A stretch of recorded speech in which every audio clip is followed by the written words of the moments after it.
Hey, what is up, everyone? I'd like to welcome everybody back to my Road to Developer series. If you could just like and subscribe and maybe share the video, that'll help my channel grow, and I'd really appreciate it. See you guys in a few. Maybe I don't understand it. You're changing, no, I can't stand it. My heart can't take this damage. Hey guys, sorry for the late update. I actually wanted to release a few things last week and throughout the week and all that, but ended up getting a hurricane coming on through, and I'm about an hour away from Jacksonville, North Carolina, so kind of touched down somewhere around that area. But for some odd reason, it ended up spinning around us in a very weird manner, and whatever, I'm not going to complain about it.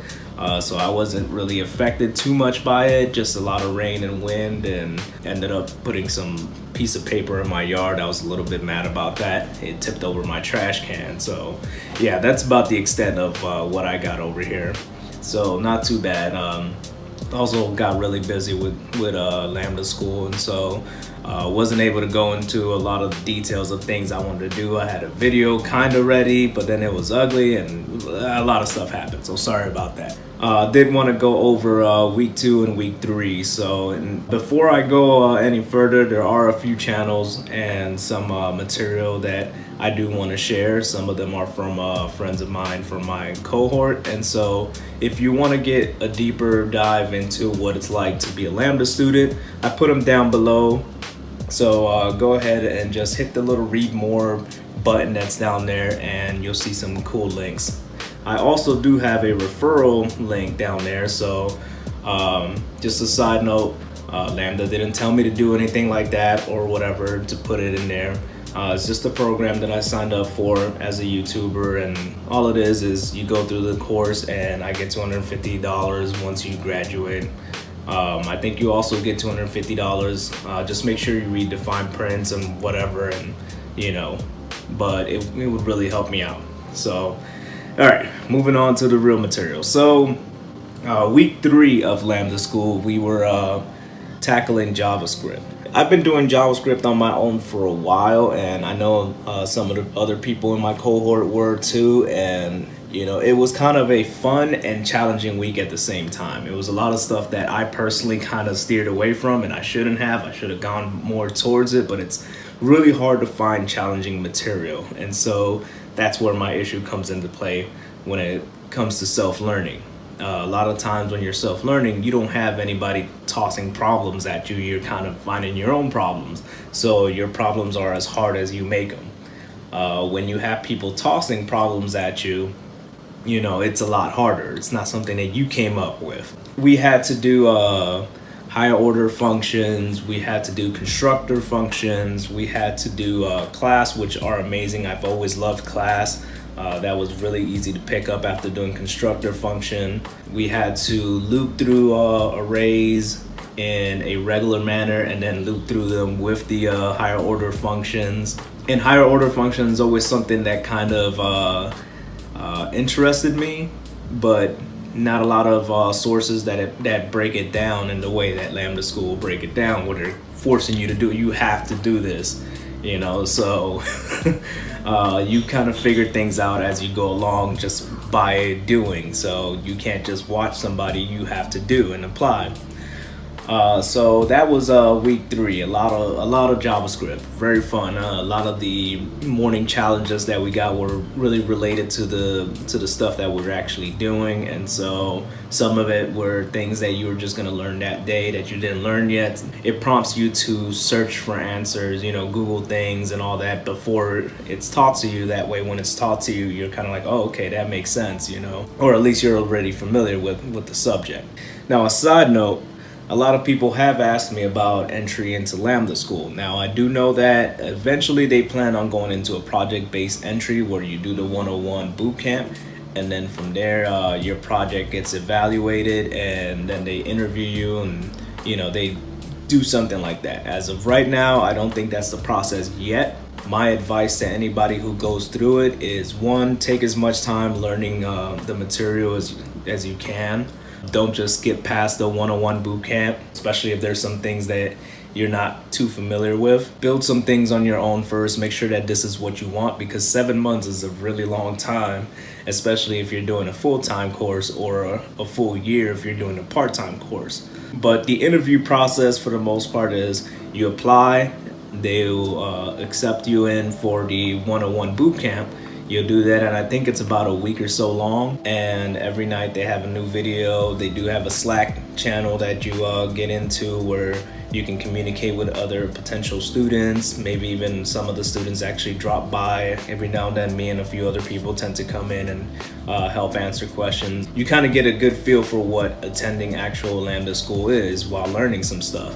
And so once you get through that, as of right now, they still have the JavaScript challenges that you have to solve. Once you solve those challenges and you still decide that you want to apply to the school, then you'll get with one of the administrators. They'll schedule an appointment with you. They'll have a very short, brief, like 10-minute conversation. And they'll ask you things like, why should Lambda School take you in? What have you done prior to coming to Lambda School, such as school, self-learning, military, something that shows that you can stick to it, that's not something that you're just going to start and then like halfway just decide you don't want to show up to class anymore because nobody can hold your hand. They're investing in you.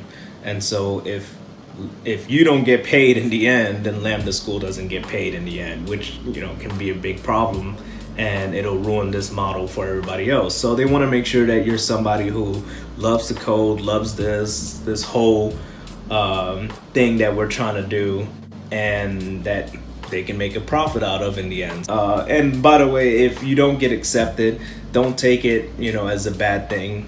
Not everybody gets accepted. That doesn't mean that you're not Lambda material. Just give it another shot. If this is really the school that you want to go to, go again next month, or whenever the next class is, keep going. If they don't accept you, it doesn't mean that you're bad at this or anything like that. It just means that you might need to try again the next month, Maybe they were full that month or something, I don't know. So don't give up on it. So this week we're gonna be tackling DOM and DOM manipulation.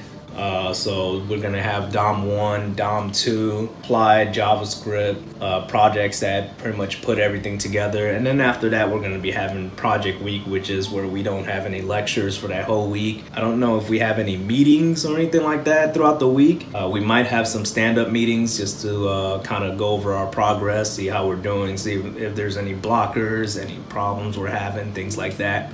But for the most part, it's just gonna be us on our own. We wake up, come to class, start our project, do that for most of the day, and then that's it, and then present our project at the end of the week. If you want to get through week 3, things that you need to look into is higher order functions, constructor functions, and classes.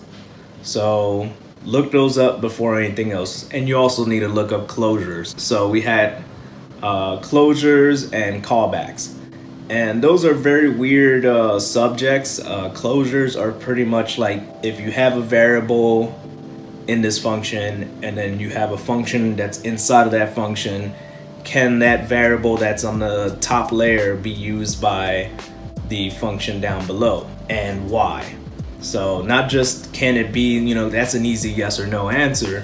The hard part is answering why can it be used that way. Then you have callbacks, which is pretty much like you put a function in there.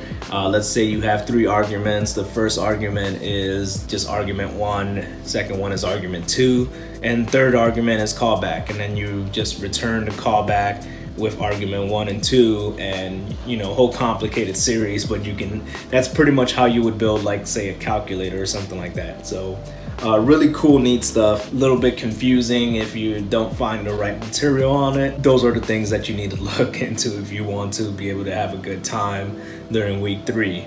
And they're not things that you necessarily need to know. However, these are things that they will teach you throughout the week, and Josh Nell does a great job of doing it in detail, so you don't need to worry about that. But if you are interested in looking at it on your own, there they are. And so that's it, guys. If you could, once again, like and subscribe, share this wherever you can, and I'll see you guys next time.